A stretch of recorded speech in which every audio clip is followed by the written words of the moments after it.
been an encouraging start to the preseason, undefeated through the 3 games and 9 goals scored in that period of time as well. So, yeah, obviously, you'll never know as little about our team as we do right now. And that's always the challenge with the first game of the season. And that goes for our opponent as well. So, always a little bit more difficult to prepare for the first game, just because of the lack of information we have both on them and on ourselves, but certainly excited and encouraged by what we've seen so far through preseason. Do we have a question? Or, yep, Nick, you want to go? Dan, good to see you, man. Sorry my video's not working. Not sure what the deal is. No, I appreciate it. You know little about your team, but you probably know some things. Is there anything that you've learned through these 3 exhibitions that maybe has surprised you?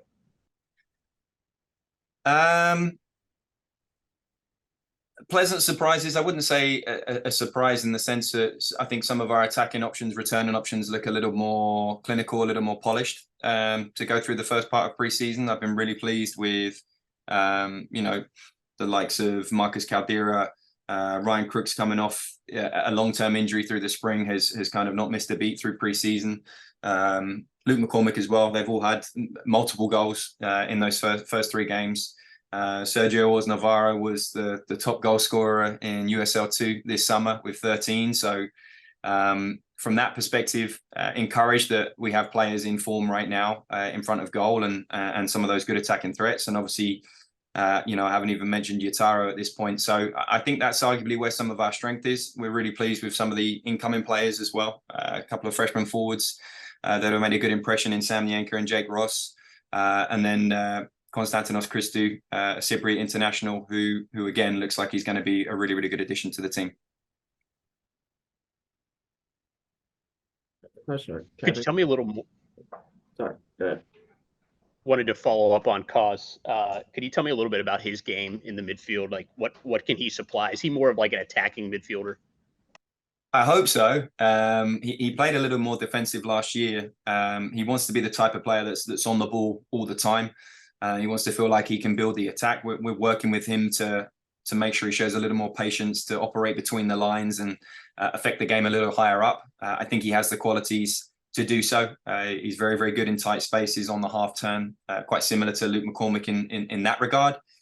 So yeah, we want some of those qualities to be a little bit higher up the pitch, even though his natural tendencies are to drop a little bit deeper at the moment. So that'll be an ongoing battle, I guess, where we've got to keep working with him tactically to adjust those start positions so that his level of productivity is now not just breaking a line, but actually breaking a defensive line to create chances for us and hopefully come up with some goals and assists as well. Their hand raised, but Kevin, yeah, there you go. And you have 3 exhibition games in a week, and then start the season with 3 games in a week before you kind of schedule into the 2 games a week slate. Is that to give you as many different chances as you can to look at different combinations, different people, and then narrow it down a little bit as you head into kind of the meat of the schedule? No, it's honestly more to do with just how condensed the season is, unfortunately. We continually voice some frustrations about just how short preseason is for college soccer, right? You look at the standard European League and preseason, even here in the MLS and USL, and most teams get close to 2 months. Now, we're realistic that that's not going to be the case here. But we had 9 practices and 3 games, right, in a 12-day stretch. So it's just never enough time. This is always the game that, gives me probably the most anxiety because I have the least control. Because I simply don't have all the answers on the group right now, and have next to no answers on my opponent because we won't have any real game footage from this season so far. So. The condensed aspect of the start of the season is nothing new. Traditionally speaking, it's those 2 games in the first 4 days. Once we're allowed to step out there on Thursday night, we have to hit the ground running, and that's been a lot of the messaging in preseason. We have a lot of new faces. I think there's 10 new faces this fall. There's 12 new faces since January, and we've made a point of letting them know that we're going to have to learn fast. Through this preseason. and from that perspective, like I said, I think the last preseason game against the University of Charleston was a really good indicator of where we're at and some of the progress we've made in a short space of time.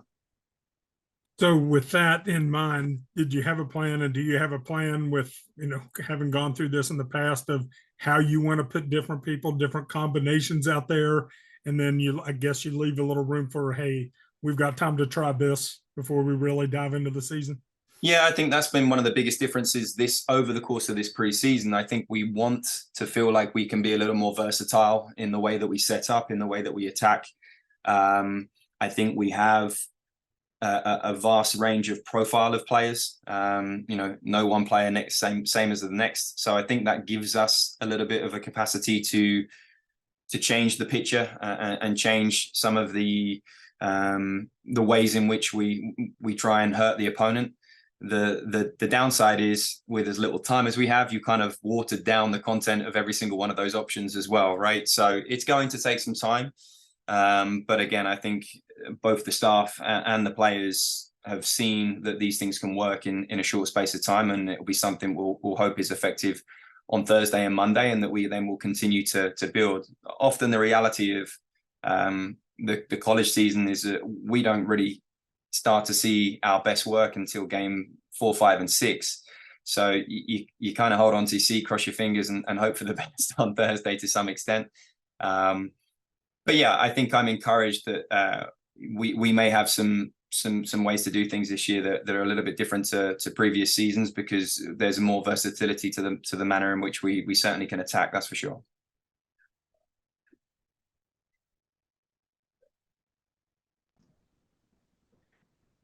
Dan, I have 2 more questions for you on scheduling. Cal Baptist seems like a really solid team. They've got like a dozen guys who have starting experience. 9 of their regular returning starters are back. Is it a cautionary tale to say that you could look at some of last year's footage when you're opening against a team that has so many returners, or is that not really going to give you the full story? It's hard to say.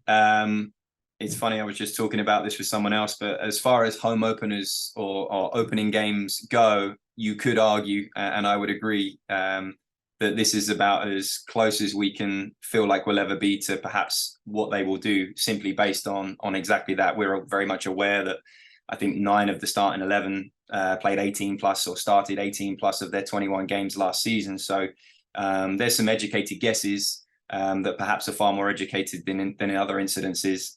But again, they've reloaded and brought in a lot of players, just as we have.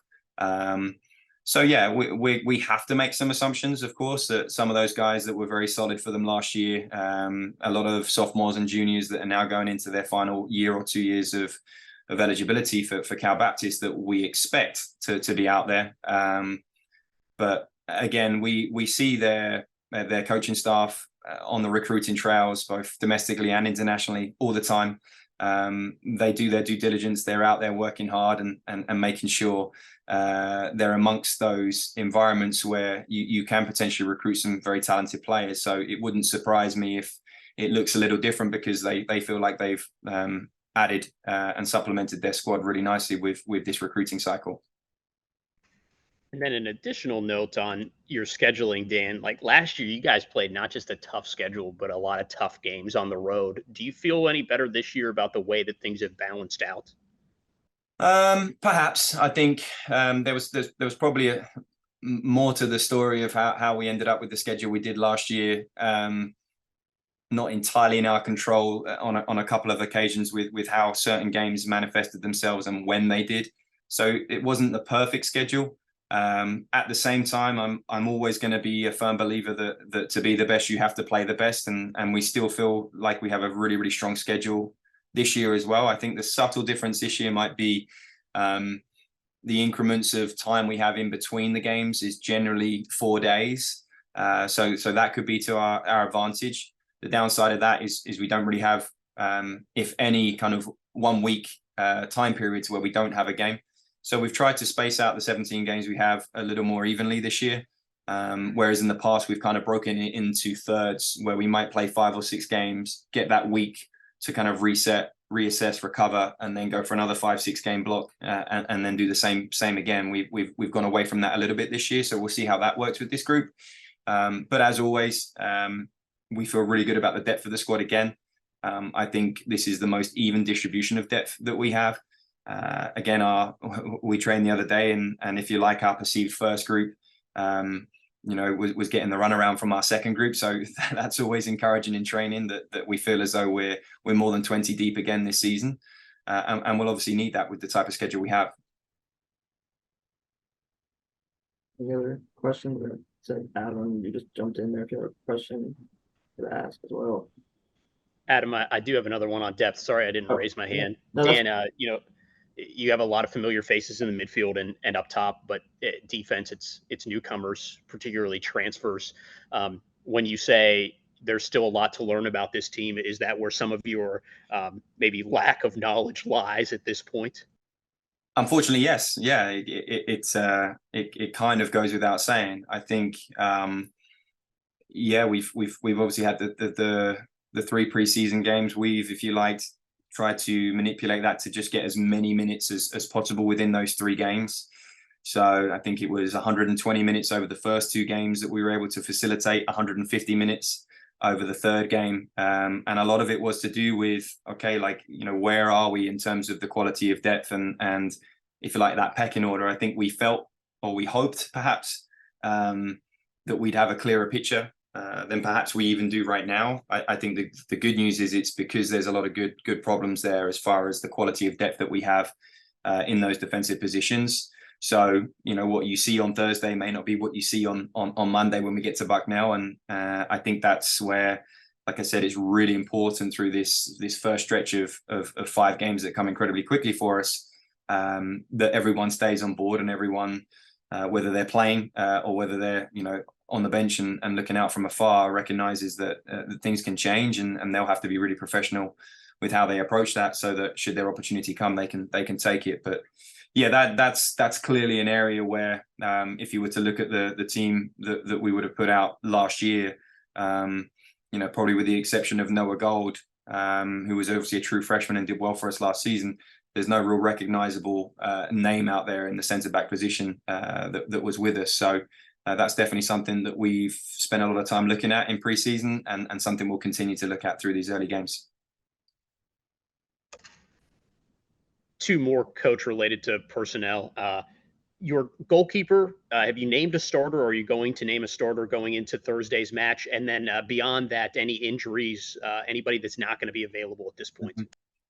Yeah, I think at this point, it's probably fair to say that Jackson Lee has earned the starting position. Obviously, he played the vast majority of games with Mark Benair supporting him and getting an opportunity midway through last season. Lorenzo Nunes was really unfortunate to have an injury last season, and again, even that recovery time has kind of trickled into this preseason, where I think he would be honest enough to say he's not quite at his best just yet. But we have always felt like the 3 of them, there's very little to choose between them, and no different really to the outfield players, as I referred to before. Like, they'll have to make sure they stay sharp and available and ready to take an opportunity as and when it comes. And then as far as the squad, probably the biggest blow and the biggest loss came about 6 weeks ago. Dion Drummers was playing USL 2 this summer. Unfortunately, fractured his kneecap. And will be out for the season. So that's a big loss in terms of the goals that he got for us last year. His presence on set pieces, both in terms of his ball striking and then his aerial presence, both defensively and attacking. So that's a big loss. I think we've had time, if you like, to kind of go through that grieving process and accept that he wouldn't be available for us this year. The good news is we've been able to kind of find a pathway for him to rejoin the team in January. So he's actually back in Holland right now, and will be for the semester, but he'll be back with us in January to finish his rehab and kind of reintegrate into the team, and he'll get his final shot, if you like, with the team in the fall of 2024. So it's not a complete loss in that regard, but he's the most substantial loss we've had. And then secondary to that would be a young man, Andrew O'Neill's a freshman who unfortunately has had a bit of sickness over the course of preseason that's just kind of really prevented him from even getting started. So he hasn't had the capacity to train yet with the team, but shouldn't be far away. But obviously that's, unfortunately kind of stunted his growth and his first impression with the program, because we've yet to see him yet. But beyond that, I'd say we've looked looked pretty good so far. No niggles, no other injury issues, or no one looking ahead to Thursday as if they won't be available, which is great news. Dan, last one. Have you named captains for this year? Yeah, we will. Ryan Bear will maintain the captaincy from last year, kind of following on, and then I think it was late December, certainly going into the spring. We named Otto Olakainen, obviously plays a similar role next to him as the secondary captain. So we'll start the year with 2 captains, but I would say that this is a group that has a real mix of older, experienced players and some younger guys as well, but there's a lot of leadership in there too. So you look at Max Broughton, who joined us in January. He was a captain at SIUE. Thomas de Cotignes from UConn, he was a captain at UConn. So there are other leaders within the group. Luke McCormick, again, senior year. A lot of those guys that have been around me now for a substantial amount of time, that we expect to kind of take on that responsibility and obviously steer the new guys in the right direction.